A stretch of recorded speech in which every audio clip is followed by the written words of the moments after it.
Hello YouTubers, and today I am going to be reviewing this is the Silver Nemesis Cyberleader head helmet replica that I bought from the same guy that I got the Attack Cyberman head off, which I showed off briefly last time. So, bit of a story to go in with this one before I start going into it. So, if you watched my previous video, you might remember I bought both of these heads for £300 for both of them, plus delivery. And the Attack Cyberman head arrived perfectly fine for the most part, because it was properly wrapped in bubble wrap, whereas this one, there was only bubble wrap around the handlebars, and so it meant that the paint had basically rubbed off in the box, because there was also a hole in the top. So I sent it back to him, and he did pay for the delivery and everything, so it was fine with that. What he did is he resprayed it and everything like that, and then he sent me it back. Unfortunately, he did the exact same thing again, only put bubble wrap around the handlebars, and because of that, the paint basically rubbed off in the box because it was rubbing against the top of the box.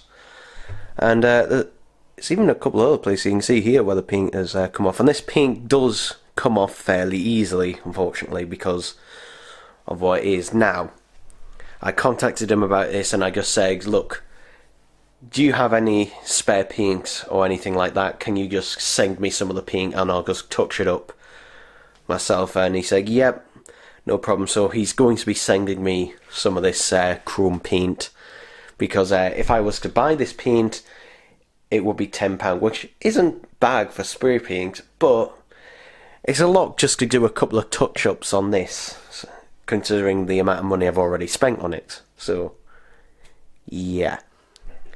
But with that out of the way, let's get into reviewing this itself, because this is a still really nice head. I do really like it, and it's a pretty damn good bargain for a replica like this, because I've noticed, you know, it's not just replicas, but basically everything I was just going up in price. So to get something for £150, obviously plus the delivery of this, is a really good price, and it's a really nice replica. I also particularly like the clear jaw, which seems a bit flatter here at the front and then rounded there, but yeah, it is really nice. And also, I do have some updated information.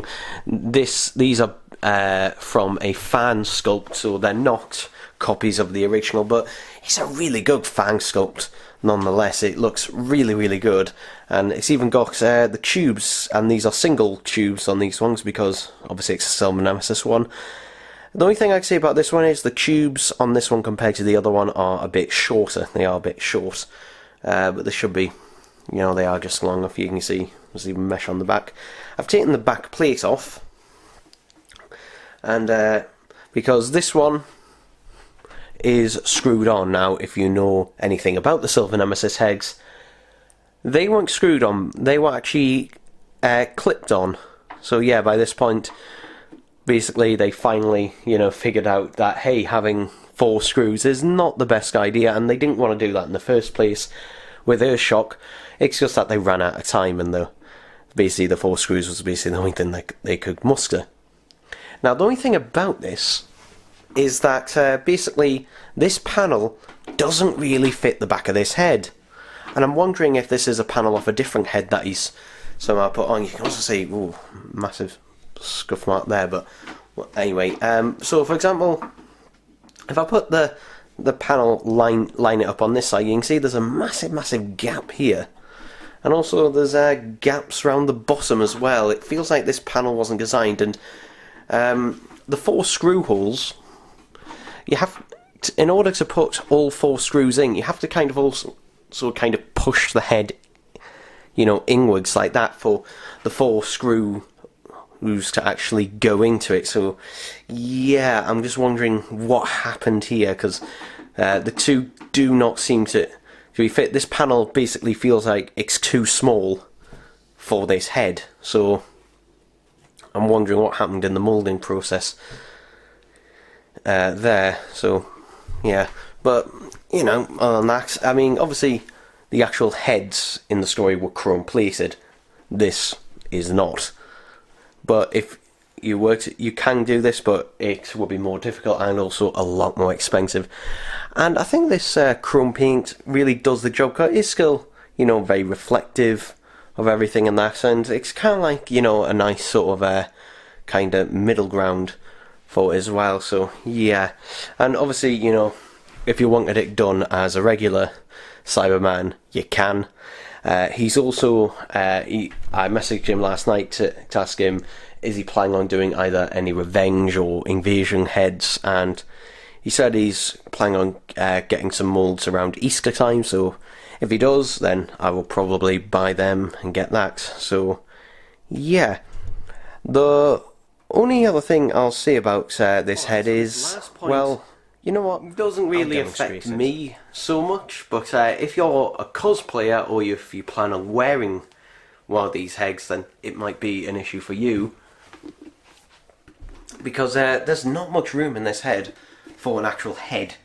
So yeah, if I just put it on like this, so we go, and this is without any padding as well, because normally you put some padding in there. Well, if I just grab the back plate like I did last time and try and hold it in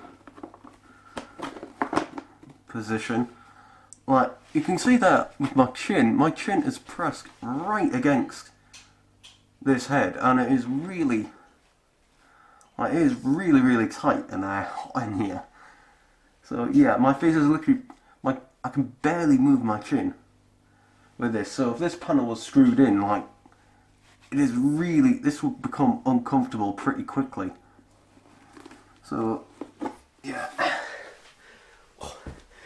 there is not much room for an actual head inside here. Overall, would I still recommend this? Yeah. Well, yes, but bear in mind, like, this is not like ordering from a company. Like, this is not like ordering from this planet Earth. This is, you know, just handmade, one-to-one, and even this planet Earth isn't a big order thing, but basically, you know, it is still really nice, and it is still a really good price, but just bear things in mind that this paint does come off very easily. Unfortunately, in fact, even touching it, you know, can make this rub off. So yeah, but as I said, this for me will just be a display piece. So what I will do is, when I get the paint, I might even make a video about this, is I will basically mask off the jaw and the wires and the handlebars, and I will just basically just like touch it up, so then it can then go on display. And you could wear this for cosplay, but unless you've got a smaller head, I wouldn't personally recommend it, because it's not very comfortable for that, especially around here as well. It does really press up against your face, but hey, there you go.